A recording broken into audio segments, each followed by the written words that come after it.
మేధావులు ఉపాధ్యాయులు అందరూ కలిసి రాష్ట్ర బంద్కు పిలుపునిచ్చి విజయవంతం చేసింది. అయినా ముఖ్యమంత్రికి చెవిటోని ముందు శంఖముదినట్టు కూడా కనపడటం లేదు.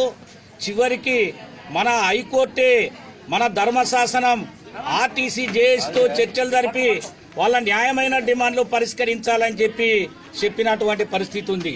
అదే కాదు, ఆర్టీసీ కార్మికులు చేసే అటువంటి పోరాటం, వాళ్ళు చేసే అటువంటి సమ్మె చట్టబద్ధమైనటువంటి సమ్మె అని చెప్పి హైకోర్టు చెప్పింది.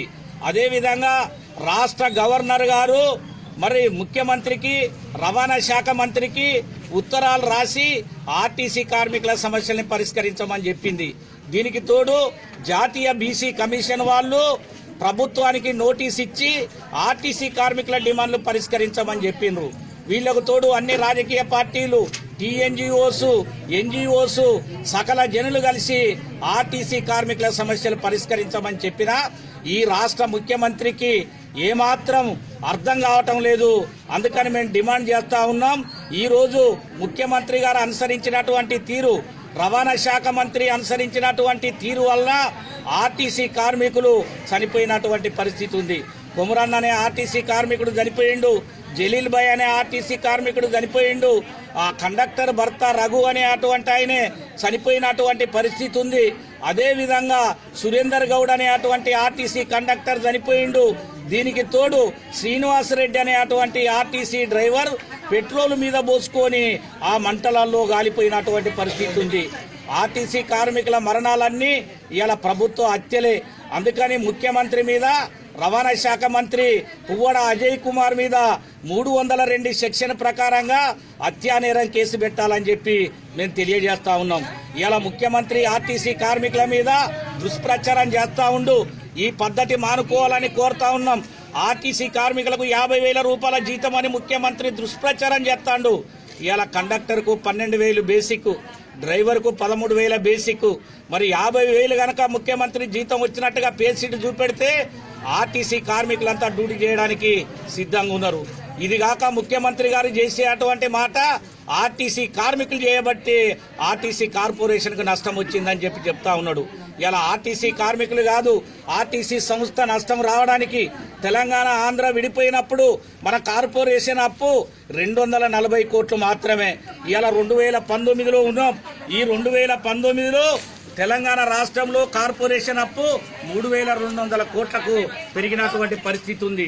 ఇది కూడా ప్రభుత్వ విధానాల వల్లే ఇవాళ ఆర్టీసీ నష్టం రావడానికి ఆర్టీసీ కార్మికులు కాదు, కేంద్ర ప్రభుత్వ విధానాలు, రాష్ట్ర ప్రభుత్వ విధానాలు, ముఖ్యమంత్రి అనుసరించినటువంటి పద్ధతులు, అందుకోసమే ఆర్టీసీకి నష్టం వచ్చింది. అందుకని మేము తెలియజేస్తా ఉన్నాం, ఇవాళ డీజిల్ మీద పడే అటువంటి భారం ఆర్టీసీ మీదనే పడింది. టోల్ ప్లాజా పేరుతో ప్రతి సంవత్సరం 60 కోట్ల రూపాయలు ఆర్టీసీ మీదనే పడింది. డీజిల్ మీద 600 కోట్ల రూపాయలు పడింది. సిఎస్టీ పేరుతో, జీఎస్టీ పేరుతో 600 కోట్ల రూపాయలు పడ్డాయి. ఇది కాకుండా రాష్ట్ర ముఖ్యమంత్రి సోయానా పసిగుడ్డు ఈ ప్రభుత్వం అని చెప్పి 2,700 కోట్ల రూపాయలు ఇలా కార్పొరేషన్ నుంచి దండుకున్నాడు. మరి కార్పొరేషన్ వాళ్ళు ఆర్టీసీ కార్మికులంతా అడిగితే 710 కోట్లు మాత్రమే ఇచ్చిండు, మిగతా డబ్బులు ఇవ్వలేదు.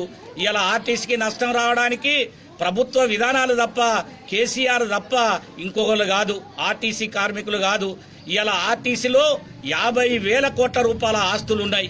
ఈ ఉన్నటువంటి ఆస్తులన్నింటినీ ప్రభుత్వం ఇతరులకు ఇవ్వాలని, ప్రైవేటు పరం చేయాలని, వాళ్ళ బంధువులకు అప్పచెప్పాలని ఆర్టీసీ సొమ్ము మీద ముఖ్యమంత్రి గారి కన్నుబడ్డది.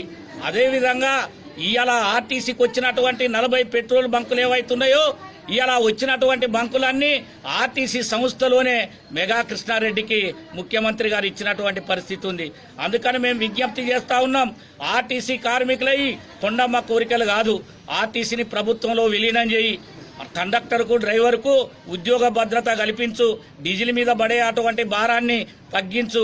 ఇవాళ స్వతంత్ర సమరయోధులకు కానీ, వికలాంగులకు కానీ, విలేకరులకు కానీ, అదేవిధంగా విద్యార్థులకు కానీ వీళ్లకు బస్ పాసులు ఇస్తా ఉన్నావు, దాని భారం కూడా ఇవాళ ఆర్టీసీ సంస్థ మీదనే పడతా ఉంది. ఆ డబ్బుల్ని కూడా రీపేమెంట్ చేయాల్సినటువంటి అవసరం ఉంది. అందుకోసం వెంటనే రాష్ట్ర ముఖ్యమంత్రి పంతాలకు పోవద్దు, పట్టింపులొద్దు, ఆర్టీసీ జేఏసీతోని వెంటనే చర్చలు జరిపి వాళ్ళ న్యాయమైన డిమాండ్లన్నింటినీ పరిష్కరించాలి. అదే వద్దురా నాయనా, వద్దురా నాయనా.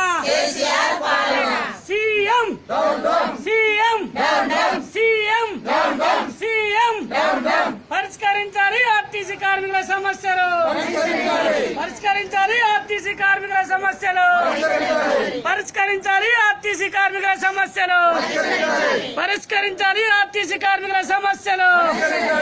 ఇదేమి రాజ్యం, ఇదేమి రాజ్యం,